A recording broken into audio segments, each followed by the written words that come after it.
ಎಲ್ಲರಿಗೂ ನಮಸ್ಕಾರ. ಇಂದು ನಾನು ಸ್ಟಡಿ ರಿಲೇಟೆಡ್ ವಿಡಿಯೋನೇ ಮಾಡ್ತಾ ಇದ್ದೀನಿ.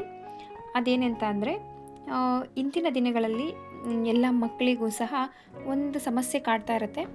ಅದೇನಂತ ಅಂದರೆ ಟೆಸ್ಟ್‌ಗಳ ಟೈಮಲ್ಲಿ, ಎಕ್ಸಾಮ್‌ಗಳ ಟೈಮಲ್ಲಿ ಸರಿಯಾದ ತಯಾರಿ ನಾವು ಹೇಗೆ ಮಾಡ್ಕೋಬೇಕು, ಎಕ್ಸಾಮ್‌ಗೆ ಹೇಗೆ ನಾವು ಪ್ರಿಪೇರ್ ಆಗಬೇಕು, ಟೆಸ್ಟ್‌ಗಳಿಗೆ ಹೇಗೆ ನಾವು ಪ್ರಿಪೇರ್ ಆಗಬೇಕು ಅನ್ನೋದು ಅವ್ರಿಗೆ ಸ್ವಲ್ಪ ಗೊಂದಲ ಇರುತ್ತೆ. ಸಾಕಷ್ಟು ಮಕ್ಳು ಏನು ಮಾಡ್ತಾರೆ, ನಾನು ತುಂಬ ಓದಿದ್ದೀನಿ, ನನ್ನ ಪರೀಕ್ಷೆಯಲ್ಲಿ ಬರೆಯೋಕ್ಕಾಗ್ತಾಯಿಲ್ಲ, ನೆನಪಾಗ್ತಾಯಿಲ್ಲ, ಇದೆಲ್ಲ ಸಮಸ್ಯೆ ಅವ್ರಿಗೆ ಕಾಡುತ್ತೆ. ಅದಕ್ಕೆ ಉತ್ತರವಾಗಿ ನಾನು ಕೆಲವೊಂದು ಟಿಪ್ಸ್ಗಳನ್ನ ನಿಮ್ಮ ಜೊತೆ ಹಂಚ್ಕೋತೀನಿ.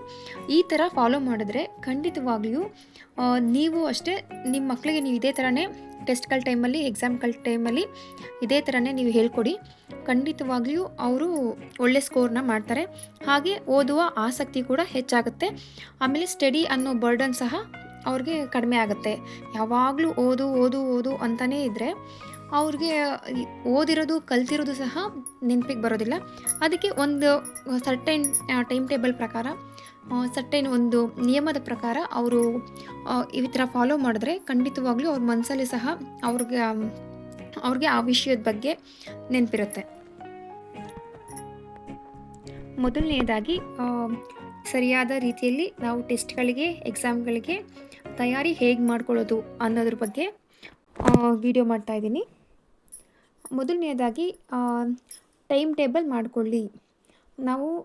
ನಾವು ಸಣ್ಣ ಮಕ್ಕಳಿಗೆ ಆಗಲಿ, ಒಂದು 5ನೇ ಕ್ಲಾಸು, 6ನೇ ಕ್ಲಾಸು ಮಕ್ಕಳಿಗಾಗಲಿ ಈ ರೀತಿ ಮಾಡ್ಕೊಳ್ಳೋದ್ರಿಂದ ಸರಿಯಾದ ಟೈಮ್ ಟೇಬಲ್ ಮಾಡ್ಕೋಬೇಕಾಗತ್ತೆ. ಟೈಮ್ ಟೇಬಲ್ ಅಂತ ಅಂದರೆ ಆ ಮಕ್ಕಳು, ಈಗ ನಾನು ಒಂದು ಸುಮ್ಮನೆ ಚಿಕ್ಕದಾಗಿ ಎಕ್ಸಾಂಪಲ್ ಮಾಡಿದ್ದೀನಿ. ಈಗ 15th ಟೆಸ್ಟ್ ಆಗಲಿ, ಎಕ್ಸಾಮ್ನಾಗಲಿ ಇರುತ್ತೆ ಅಂದ್ಕೊಳ್ಳಿ, ಆಗಸ್ಟು. ಈ ಥರ ಟೈಮ್ ಟೇಬಲ್ ಬರ್ಕೋಬೇಕಾಗತ್ತೆ.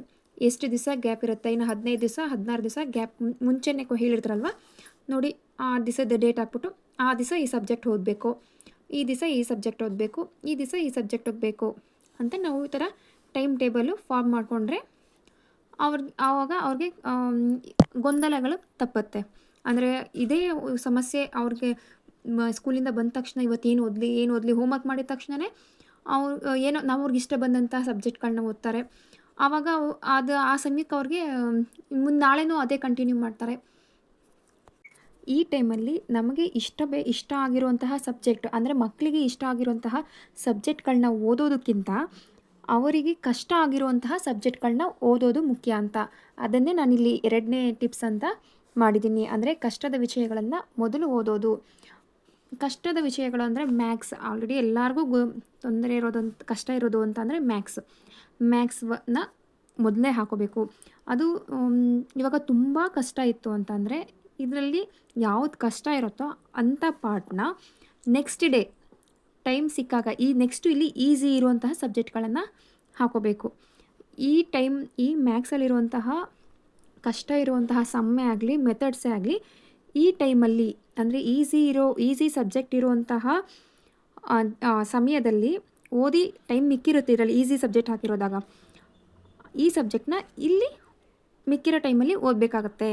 ಹಾಗೆ ನೆಕ್ಸ್ಟ್ ಅವ್ರಿಗೆ ಯಾವ್ದು ಕಷ್ಟ ಇರುತ್ತೋ ಇಲ್ಲ ಈಸಿ ಇರುತ್ತೋ ಆ ಥರ ಫಾರ್ಮೇಟ್ ಮಾಡಿಕೊಂಡು ಡೈಲಿ ಓದಬೇಕಾಗತ್ತೆ. ಅದೇ ಇಲ್ಲಿರೋದು ಕಷ್ಟದ ವಿಷಯವನ್ನು ಮೊದಲನೇದಾಗಿ ಓದಬೇಕು. ಇದನ್ನು ನಾನು ಕೇವಲ LKG ಮಕ್ಕಳಿಗೆ ಮಾತ್ರ ಅಂತ ಹೇಳ್ತಾ ಇಲ್ಲ. First standard, second standard up to 5th standard ಗಂಟ ಈ ರೀತಿ ನೀವು ಅನುಸರಿಸ್ಬೋದು. ನೆಕ್ಸ್ಟು ಮುಖ್ಯ ಅಂಶಗಳನ್ನು ನೋಟ್ ಮಾಡಿ ಪುನರಾವರ್ತಿಸಿ. ಅಂತಂದರೆ ಮುಖ್ಯ ಅಂಶಗಳು ಅಂದರೆ ಹಿಂದಿಲ್ಲಿ ಮೇನ್ ಈ ಮುಖ್ಯ ಅಂಶಗಳು ಅನ್ನೋದು ಬರೋದು ಮ್ಯಾಥ್ಸಲ್ಲಿ ಸೊಲ್ಯೂಷನ್ಸು ಅದೆಲ್ಲ ಏನೇನು ಕೊಟ್ಟಿರ್ತಾರೋ ಅದನ್ನೆಲ್ಲ ನೋಟ್ ಮಾಡ್ಕೋಬೇಕು.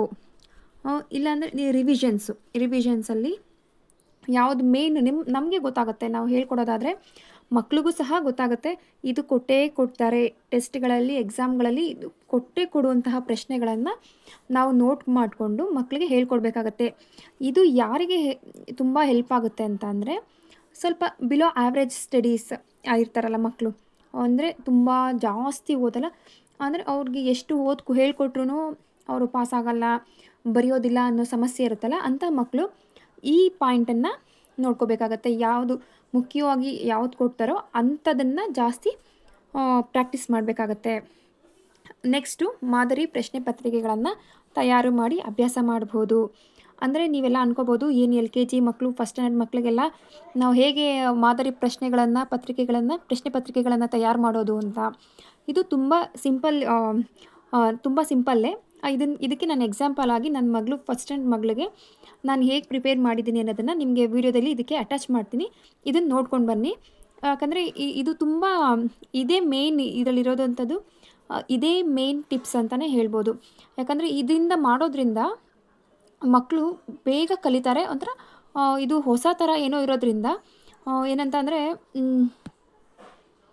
ಹೊಸ ಥರ ಏನೋ ಅನ್ಸುತ್ತೆ ಅವ್ರಿಗೆ, ನಾನು ಮನೇಲೇ ಟೆಸ್ಟ್ ಬರೀತಾ ಇದ್ದೀನಿ ಆ ಥರ ಫೀಲ್ ಕೊಡುತ್ತೆ. ನೋಡ್ಕೊಂಡು ಬನ್ನಿ. ಈಗ ನೋಡಿ, ಈ ಥರ ಕ್ವಶನ್ಸ್ನ ಅಥವಾ ರಿವಿಷನ್ಸ್ನ ನಾವು ಈ ಥರ ಬರ್ಕೊಂಡ್ರೆ, ಈ ಥರ ಬರೆದ್ಬಿಟ್ಟು ನಾವು ನಮ್ಮ ಮಕ್ಕಳಿಗೆ ಬರೆಯೋದಕ್ಕೆ ಕೊಡಬೇಕು ಬೇರೆ ಬುಕ್ನಲ್ಲಿ. ಇದು ಎಕ್ಸಾಮ್ನ ಅಥವಾ ಟೆಸ್ಟ್ನ ಹಿಂದಿನ ದಿವಸ ಇದರಲ್ಲಿ ಫಿಲ್ ಮಾಡೋದಕ್ಕೆ ನಾವು ಕೊಟ್ಟರೆ ಅವರು ಬೇಗ ತರೋ ಆಗ್ತಾರೆ ಎಕ್ಸಾಮ್ಸಲ್ಲಿ, ಟೆಸ್ಟ್ನಲ್ಲಿ. ನೋಡಿ, ಇದು ಮ್ಯಾಥ್ಸು. ಹಾಗೆ ನೆಕ್ಸ್ಟ್ ಏನು ಕೊಟ್ಟಿದ್ದಾರೆ ಅದನ್ನು ಸಹ ಕೊಟ್ಟಿದ್ದೀನಿ. ಇನ್ನೂ ಎಕ್ಸ್ಟ್ರಾ ಏನಾರು ಕೊಟ್ಟರೆ ಒಂದು ಪೇಜ್ ಇರಲಿ ಅಂತ ಅದನ್ನು ಸಹ ಬರ್ಸಿದ್ದೀನಿ. ನೆಕ್ಸ್ಟು ಕನ್ನಡ. ನೋಡಿ, ಕನ್ನಡದಲ್ಲಿ ಯಾವ್ಯಾವ ಮೇನ್ ಇನ್ನು ರಿವಿಷನ್ ಕೊಟ್ಟಿದ್ರೆ ಮಾತ್ರ ಬರಿಬೇಕು ಅಂತ ಏನಲ್ಲ. ನೀವು ಇವಾಗ ಕ್ಲಾಸ್ ವರ್ಕ್ಸಲ್ಲಿ ಒಂದೊಂದು ಲೆಸನ್ಸು ವೈಸ್ ಎಲ್ಲ ಇರುತ್ತಲ್ಲ, ಅದನ್ನೆಲ್ಲ ಫಿಲ್ ಇನ್ ದ ಬ್ಲ್ಯಾಂಕ್ಸ್. ನೋಡಿ, ಇಲ್ಲಿದೆಯಲ್ಲ, ಇಲ್ಲಿ ಗಂಟೆ ಫಿಲ್ ಇನ್ ದ ಬ್ಲ್ಯಾಂಕ್ಸ್ ಇದೆ. ಹಾಗೆ ಎಲ್ಲ lessons fill in the blanks ಒಂದು ಕಡೆ ಬರೀರಿ. ಪ್ರಾಸಪದ ಆಗಿರ್ಬೋದು, ಮ್ಯಾಚ್ ದ ಫಾಲೋಯಿಂಗ್, ಈ ಥರ ಯಾವ್ಯಾವ್ದಿರುತ್ತೋ ಅದೆಲ್ಲನೂ ಸಹ ಮೇನ್ಸ್ನ ಆಯಾ ಮೇನ್ಸ್ ಹಾಕ್ಬಿಟ್ಟು ಬರೆಸಿ ಮಕ್ಕಳಿಗೆ ಪ್ರಾಕ್ಟೀಸ್ ಮಾಡಿಸಿದ್ರೆ ಅವರು ಬೇಗ ತರೋ ಆಗ್ತಾರೆ. ಎಕ್ಸಾಮ್ನಲ್ಲಿ ಹೇಗೆ ಬರಿಬೋದು ಅನ್ನೋದು ಸಹ ಅವ್ರಿಗೆ ಗೊತ್ತಾಗುತ್ತೆ. ನೋಡಿ, ಇದು ನನ್ನ ಮಗಳು ರಿವಿಷನ್ಸ್ ಕೊಟ್ಟಿರೋದ್ರಿಂದ ನಾನು ಅದನ್ನು ಆಲ್ರೆಡಿ ಒಂದು ಬುಕ್ಕಲ್ಲಿ, ಲಾಂಗ್ ನೋಟ್ ಬುಕ್ಕಲ್ಲಿ ಬರ್ತಿದ್ದೀನಿ. ಇಲ್ಲಾಂದರೆ ಎಕ್ಸಾಮ್ ಶೀಟ್ಸಲ್ಲೂ ಸಹ ನೀವು ಬರೆದ್ಬಿಟ್ಟು ಪ್ರಾಕ್ಟೀಸ್ ಮಾಡಿಸ್ಬೋದು. ಹಾಗೆ ಇದು ಹಿಂದಿ. ನೋಡಿ, ಹಿಂದಿನೂ ಸಹ ನಾನು ಯಾವ ರೀತಿ ಕ್ವಶನ್ಸ್ನ ಹಾಕ್ಕೊಟ್ಟಿದ್ದೀನಿ. ಇದನ್ನು ಏನಿದ್ರು ನಾನು ಇನ್ನೊಂದು ಬುಕ್ನಲ್ಲಿ ಡೈಲಿ ಬೇಸ್ ಪ್ರಾಕ್ಟೀಸ್ ಮಾಡಿಸೋದಾದರೆ ಇನ್ನೊಂದು ಬುಕ್ನಲ್ಲಿ ಇದು ನೋಡಿಕೊಂಡು ಬರೆಯೋದಕ್ಕೆ ಹೇಳ್ತೀನಿ. ಆದರೆ ಇದನ್ನು ಯಾವಾಗ ಫಿಲ್ ಮಾಡೋಕ್ಕೆ ಹೇಳ್ತೀನಿ ಅಂತ ಅಂದರೆ, ಆವತ್ತು ಎಕ್ಸಾಮ್ ಹಿಂದಿನ ದಿವಸ ನಾನೇನಿರುತ್ತೋ ಆವತ್ತು ಫುಲ್ಲು ಫಿಲ್ ಮಾಡಿಬಿಟ್ಟು ವಿತ್ ಮಾರ್ಕ್ಸ್ ಎಷ್ಟು ಸ್ಕೋರ್ ಮಾಡ್ತಾರೆ ಅನ್ನೋದನ್ನು ನಾನು ತೋರಿಸ್ತೀನಿ. ನೋಡಿ, ಶಬ್ದಾರ್ಥ ಹಿಂದಿನಲ್ಲಿ ಏನೇನು ಕೊಟ್ಟಿರ್ತಾರೋ ಅದನ್ನೆಲ್ಲ ಹಾಕಿದ್ದೀನಿ. ಇನ್ನೂ ನಿಮ್ಗೆ ಏನಾರ ಪ್ರಾಕ್ಟೀಸ್ ಮಾಡಿಸ್ಬೇಕು ಅನ್ನೋದಾದರೆ ಇನ್ನೊಂದು ಎಕ್ಸ್ಟ್ರಾ ಪೇಜ್ ಸಹ ಬಿಟ್ಕೊಂಡಿರ್ತೀನಿ. ಈ ಥರ ಮಾಡೋದ್ರಿಂದ ಮಕ್ಕಳಿಗೆ ನಾವು ಮನೇಲೇ ಎಕ್ಸಾಮ್ನ ಕಂಡಕ್ಟ್ ಮಾಡಿದ್ದೀವಿ ಅನ್ನೋ ರೀತಿಯಲ್ಲಿ ಗೊತ್ತಾಗುತ್ತೆ. ಅದ್ರ ಜೊತೆಗೆ ನಮ್ಮ ಮಕ್ಕಳು ಎಷ್ಟು ಸ್ಕೋರ್ ಮಾಡ್ತಾರೆ ಅನ್ನೋದು ಸಹ ನಮಗೆ ಗೊತ್ತಾಗುತ್ತೆ. ಆಮೇಲೆ ಎಕ್ಸಾಮ್ಸ್ದು ಟೆಸ್ಟ್ದು ಪ್ರಿಪ್ರೇಷನ್ನು ಈ ರೀತಿ ಇದ್ದರೆ ಅವ್ರಿಗೆ ತುಂಬ ಚೆನ್ನಾಗಿ ಕನ್ವೆ ಆಗುತ್ತೆ. ಆನ್ಸರ್ಸ್ ಎಲ್ಲ ಇದಾದಮೇಲೆ ಯಾವ ಕ್ವಶನ್ಸ್ ಆದಮೇಲೆ ಯಾವ್ದು ಬರುತ್ತೆ ಅನ್ನೋದು ಮನೇಲೇ ಪ್ರೀ ಎಕ್ಸಾಮ್ಸ್ ನಡೆಸಿರೋ ಥರ ಆಗಿರುತ್ತೆ. ನೋಡಿ, ನಿಮ್ಗೆ ಗೊತ್ತಾಗಿರ್ಬೋದು ಇದು ಬರೀ ರಿವಿಷನ್ಸ್ ಅಂತಲೇ ಹೇಳ್ತಾ ಇಲ್ಲ. ಇವಾಗ ಲೆಸನ್ಸ್ ಇರುತ್ತಲ್ಲ, ಯಾವ್ಯಾವುದು ಲೆಸನ್ಸ್ ಇರುತ್ತೋ ಅದನ್ನೆಲ್ಲನೂ ಸಹ ನಾವು ಈ ಥರ ಹಾಕ್ಕೊಟ್ರೆ ಅವರು ಬೇಗ ತರೋ ಆಗ್ತಾರೆ. ಮಕ್ಕಳಲ್ಲಿ ದೊಡ್ಡದಾಗಿ ಕಾಡುವಂತಹ ಪ್ರಶ್ನೆ ಏನಂತ ಅಂದರೆ, ನಾವು ತುಂಬ ಓದ್ತೀವಿ ಆದರೆ ನಮಗೆ ಪರೀಕ್ಷೆ ಟೈಮಲ್ಲಿ ನೆನಪೇ ಬರೋದಿಲ್ಲ ಅಂತ. ಆ ಸಮಸ್ಯೆಗೆ ಪರಿಹಾರ ಏನಂತ ಅಂದರೆ, ಇದೇ ಪರಿಹಾರ. ಏನಂತ ಅಂದರೆ, ಬರೀ ಓದೋದಕ್ಕಿಂತ ಓದಿದ್ದನ್ನು ಬರಿಬೇಕು ಅಂತ ಅಂದರೆ, ಒಂದು ಸತಿ ಬರೆಯೋದು 10 ಸರಿ ಓದೋದಕ್ಕೆ ಸಮ ಆಗಿರುತ್ತೆ. ಅಂದರೆ ನಾವು ಇವಾಗ ಒಂದು ವರ್ಡ್ ಏನಾದರೂ ಓದಿರ್ತೀವಿ ಅಂದ್ಕೊಳ್ಳಿ, ವಂಡರ್ಫುಲ್ ಅಂತ ಇರುತ್ತೆ.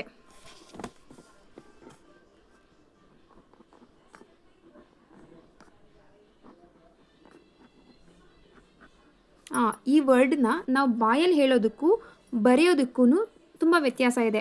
ವಂಡರ್ಫುಲ್ ಅಂತ ಹೇಳ್ತೀವಿ, ಆದರೆ ಸ್ಪೆಲ್ಲಿಂಗ್ನ ನಾವು ಪ್ರಾಕ್ಟೀಸ್ ಮಾಡಿದಾಗ ಅಷ್ಟೇ ಅವ್ರಿಗೆ ಗೊತ್ತಾಗೋದು. ಅದರಿಂದ ನಾನು ಸಾಧ್ಯವಾದಷ್ಟು ಏನಂತ ಹೇಳ್ತೀನಿ ಅಂತಂದರೆ, ಓದೋದಕ್ಕಿಂತ ಅದನ್ನು ಬರೆದು ಪ್ರಾಕ್ಟೀಸ್ ಮಾಡ್ಕೊಳ್ಳಿ. 1 ಸರಿ ಅಲ್ಲ 10 ಸರಿ ಬರೆದ್ರೆ ಖಂಡಿತವಾಗಿಯೂ ನಿಮಗೆ ಈ ದಿನ ಗೊತ್ತಾಗಿಲ್ಲ ಅಂದರೆ ನೆಕ್ಸ್ಟ್ ಡೇ ಅದು ರೀಕಾಲ್ ಆಗೇ ಆಗುತ್ತೆ. ಕೆಲವು ಮಕ್ಕಳಿಗೆ ಇದೊಂದು ಸಮಸ್ಯೆ ಇರುತ್ತೆ. ಏನಂತಂದರೆ, ಇವಾಗ ಇಷ್ಟಾದರೂ ಓದಿಸಿ ಆದರೆ ಈಗ ತಕ್ಷಣಕ್ಕೆ ಹೇಳಿರಲ್ಲ. ಆದರೆ ಅವ್ರಿಗೆ 1 ದಿವಸ ಬಿಟ್ಟು 2 ದಿವಸ ಬಿಟ್ಟು ಕೇಳಿದ್ರೆ ಅದು ನೆನಪಿರುತ್ತೆ. ಅದಕ್ಕೆ ಆ ರೀತಿ ಆಗಬೇಕು ಅಂತಂದರೆ ಇದನ್ನು ನಾವು ಫಾಲೋ ಮಾಡಬೇಕಾಗತ್ತೆ. ಅಂದರೆ ಹೆಚ್ಚು ಬರೆಯೋದನ್ನು ಪ್ರಾಕ್ಟೀಸ್ ಮಾಡಬೇಕಾಗತ್ತೆ. ನೆಕ್ಸ್ಟು ಓದಿದ್ದನ್ನು ರೀಕಾಲ್ ಮಾಡೋದು. ಇವಾಗ ನಾವು ಏನೇ ಒಂದು ರೈಮ್ಸ್ ಓದಿರ್ತೀವಿ, ಏನೋ ಒಂದು ಲೆಸನ್ಸು ಕ್ವಶನ್ ಆ್ಯಂಡ್ ಆನ್ಸರ್ಸ್ ಎಲ್ಲ ಓದಿರ್ತೀವಿ, ಅದನ್ನು ಮನೇಲಿ ರೀಕಾಲ್ ಮಾಡಬೇಕು. ಕ್ವಶನ್ಸ್ ಕೇಳೋದು ಬಿಡುವಿದ್ದಾಗ ನಾವು ಮಕ್ಕಳಿಗೆ ಈ ಕ್ವಶನ್ಸ್ ಏನು, ಡೊಮೆಸ್ಟಿಕ್ ಅನಿಮಲ್ಸ್ ನೇಮ್ಸ್ ಹೇಳು, ಈ ಥರ ನಾವು ಕ್ವಶನ್ ಕೇಳ್ತಾಯಿದ್ರೆ ಅವ್ರು ನಮಗೆ ಉತ್ತರ ಹೇಳ್ತಾರೆ. ಅಕಸ್ಮಾತ್ ಹೇಳಲಿಲ್ಲ ಅಂತ ಅಂದರೆ ನಾವು ಅದನ್ನು ಹೇಳ್ಕೊಡ್ಬೋದು. ನೆಕ್ಸ್ಟು ನಿಮ್ಮ ಭಾಷೆಯಲ್ಲಿ ಅರ್ಥೈಸಿ. ನಮ್ಮ ಆಡು ಭಾಷೆಯಲ್ಲಿ ಅಂದರೆ ನನಗಿವಾಗ ಕನ್ನಡ ನನಗೆ ತುಂಬ ಕಂಫರ್ಟಬಲ್ ಆಗಿದೆ, ನನ್ನ ಮಕ್ಳಿಗೂ ತುಂಬ ಕಂಫರ್ಟಬಲ್ ಆಗಿದೆ. ಆದರೆ ನಮ್ಮ ಮಕ್ಕಳು ಇಂಗ್ಲೀಷ್ ಮೀಡಿಯಮಲ್ಲಿ ಓದ್ತಾ ಇದ್ದಾರೆ. ಇವಾಗ ಯಾವುದೋ ಒಂದು EVS ಸಬ್ಜೆಕ್ಟೇ ಆಗಲಿ, ಇಂಗ್ಲೀಷ್ ಸಬ್ಜೆಕ್ಟೇ ಆಗಲಿ, ನಾವು ಅವ್ರಿಗೆ ತಿಳಿ ಹೇಳಬೇಕು, ಒಂದು ಕತೆ ರೂಪದಲ್ಲಿ ಹೇಳಬೇಕು. ಇವಾಗ EVS ಅಲ್ಲಿ ಡೊಮೆಸ್ಟಿಕ್ ಅನಿಮಲ್ಸ್ ಅಂದ್ರೇನು, ವೈಲ್ಡ್ ಅನಿಮಲ್ಸ್ ಅಂದ್ರೇನು ಅಂತ ಅವ್ರಿಗೆ ನಾವು ಯಾಕಂದರೆ ಕನ್ನಡದಲ್ಲಿ ವಿವರಿಸೋದ್ರಿಂದ ನಾವು ಬೆಳೆದಂಥ ಭಾಷೆಯಲ್ಲಿ ಅವ್ರಿಗೆ ಬೇಗ ಕನ್ವೆ ಆಗುತ್ತೆ. ಅದನ್ನು ನಮ್ಮ ಭಾಷೆಯಲ್ಲಿ ನಾವು ಅವ್ರಿಗೆ ಆಡು ಭಾಷೆಯಲ್ಲಿ ಹೇಳಬೇಕು. ಪುಸ್ತಕದ ಥರನೇ ಹೇಳಬೇಕು ಅಂತೇನಿಲ್ಲ. ಆಮೇಲೆ ಅವರು ಆ ಫಾರ್ಮೇಟಲ್ಲಿ ಬರೆಯೋದನ್ನು ಕಲಿಸ್ಬೇಕು. ನಾವು ಬಾಯ್ ಹ್ಯಾಟ್ ಮಾಡೋದಕ್ಕಿಂತ ಈ ಥರ ಬರೆಸಿದ್ರೆ ಮಕ್ಕಳಿಗೆ ಬೇಗ ಅರ್ಥ ಆಗುತ್ತೆ. ನೆಕ್ಸ್ಟು ಕೊನೆಯದಾಗಿ ಸರಿಯಾದ ನಿದ್ದೆ ಮತ್ತು ಆರೋಗ್ಯ. ಇದು ಮೇನ್. ನಾವು ಇಷ್ಟೆಲ್ಲ ಮಾಡಿ ಕೊನೆಗೆ ನಮಗೆ ಸರಿಯಾದ ನಿದ್ದೆ ಆಗಲಿಲ್ಲ ಅಂತಂದರೆ ಆರೋಗ್ಯನೂ ಕೆಡುತ್ತೆ. ಆರೋಗ್ಯ ಕೆಟ್ಟರೆ ನಾವು ಎಕ್ಸಾಮಲ್ಲಿ, ಟೆಸ್ಟಲ್ಲಿ ನೀಟಾಗಿ ಬರೆಯೋದಕ್ಕಾಗಲ್ಲ. ನಿದ್ದೆಗೆಟ್ಟರೆ ಎಕ್ಸಾಮ್ ಹಾಲಲ್ಲಿ ಹೋಗ್ಬಿಟ್ಟು ನಮಗೆ ಓದಿರೋದು ಸಹ ನೆನಪರಲ್ಲ. ಓದಿರೋದು ಬರದೇ ಇರೋದಕ್ಕೆ ಇದು ಒಂದು ಕಾರಣ ಆಗಿರುತ್ತೆ. ಈ ಟೈಮಲ್ಲಿ ಚೆನ್ನಾಗಿ ನೀರು ಕುಡಿಬೇಕು. ಯಾಕಂತ ಅಂದರೆ ಚೆನ್ನಾಗಿ ನೀರು ಕುಡಿದಷ್ಟು ನಮಗೆ ಬ್ಲಡ್ ಸರ್ಕ್ಯುಲೇಷನ್ ಚೆನ್ನಾಗಾಗುತ್ತೆ. ಆವಾಗ ಬಾಡಿ ಆ್ಯಕ್ಟಿವ್ ಆಗಿರುತ್ತೆ. ಇದರಿಂದ ಆರೋಗ್ಯನ ನಾವು ಚೆನ್ನಾಗಿ ಮಾಡ್ಕೋಬೇಕಾಗತ್ತೆ. ಅಂದರೆ ನಾವು ಪೇರೆಂಟ್ಸ್ ಆಗಿ ನಮ್ಮ ಮಕ್ಕಳ ಆರೋಗ್ಯ ಕಡೆ ಗಮನ ಕೊಡಬೇಕಾಗತ್ತೆ. ಇದಿಷ್ಟು ನಾನು ನಿಮಗೆ ಹೇಳ್ಕೊಡ್ತಾ ಇರೋಂತಹ ಟಿಪ್ಸ್ಗಳಾಗಿದೆ. ನಿಮಗೆ ಇದಿಷ್ಟ ಆಗಿದೆ ಅಂದ್ಕೊತೀನಿ. ಇದು ನಿಮಗೆ ಯಾರಿಗಾದ್ರೂ ಒಬ್ರಿಗಾದ್ರೂ ಉಪಯೋಗ ಆದರೆ ನಾನು ಮಾಡಿರೋ ವಿಡಿಯೋಗೆ ಒಂದು ಸಾರ್ಥಕತೆ ಅಂತ ಸಿಗುತ್ತೆ. ದಯವಿಟ್ಟು ಈ ವಿಡಿಯೋನ ಪೂರ್ತಿಯಾಗಿ ನೋಡಿ. ಹೀಗೆ ನನ್ನ ಚಾನಲ್ನ ಸಬ್ಸ್ಕ್ರೈಬ್ ಮಾಡ್ಕೊಳ್ಳಿ. ನನಗೆ ತುಂಬ ಚೆನ್ನಾಗಿ ಸಪೋರ್ಟ್ ಕೊಡ್ತಾಯಿದೆ, ವ್ಯೂಸ್ ಸಹ ಬರ್ತಾಯಿದೆ.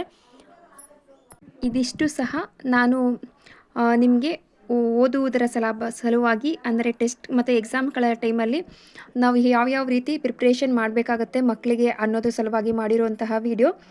ಇದೇ ರೀತಿ ನಿಮ್ಮ ಮಕ್ಕಳಿಗೆ ಮಾಡೋದ್ರಿಂದ ಎಕ್ಸಾಮು ತುಂಬ ಈಸಿ ಅನಿಸುತ್ತೆ ಅವ್ರಿಗೆ. ನಾನು ಇದು ಸಿಂಪಲ್ ವೇನಲ್ಲಿ ನಿಮಗೆ ವಿವರಿಸಿದ್ದೇನೆ. ಇದರಲ್ಲೂ ಸಹ ನೆಗೆಟಿವಿಟಿನ ಹುಡುಕಬೇಡಿ. ಇದು ಕನ್ವೆ ಆಗೋರಿಗೆ ಆಗುತ್ತೆ. ಉಪಯೋಗ ಆದರೆ ಸಾಕು. ಯಾರಿಗೋ ಒಬ್ರಿಗೆ ಉಪಯೋಗ ಆದರೆ ನಾನು ಮಾಡಿರುವಂತಹ ವಿಡಿಯೋಗೂ ಸಾರ್ಥಕತೆ. ನಾನು ನನ್ನ ಮಕ್ಳಿಗೆ ಹೀಗೆ ಹೇಳ್ಕೊಡೋದು. ಅವರು ಸಹ ತುಂಬ ಚೆನ್ನಾಗಿಯೇ ಓದ್ತಾ ಇದ್ದಾರೆ, ತುಂಬ ಚೆನ್ನಾಗಿ ಸ್ಕೋರ್ ಮಾಡ್ತಿದ್ದಾರೆ. ಹೀಗೆ ಸ್ಟಡಿ ರಿಲೇಟೆಡ್ ಆಗಲಿ, ಮತ್ತೊಂದು ಅಂದರೆ ಒಬ್ಬ ತಾಯಿಯಾಗಿ ಯಾವ್ಯಾವ ರೀತಿ ನಾವು ವಿಷಯದ ಬಗ್ಗೆ ಅರ್ತಿರಬೇಕು ಅನ್ನೋ ವಿಚಾರವಾಗಿ ವಿಡಿಯೋಗಳಿಗೆ ನನ್ನ ಚಾನಲ್ನ ಸಬ್ಸ್ಕ್ರೈಬ್ ಮಾಡ್ಕೊಳ್ಳಿ. ಧನ್ಯವಾದಗಳು.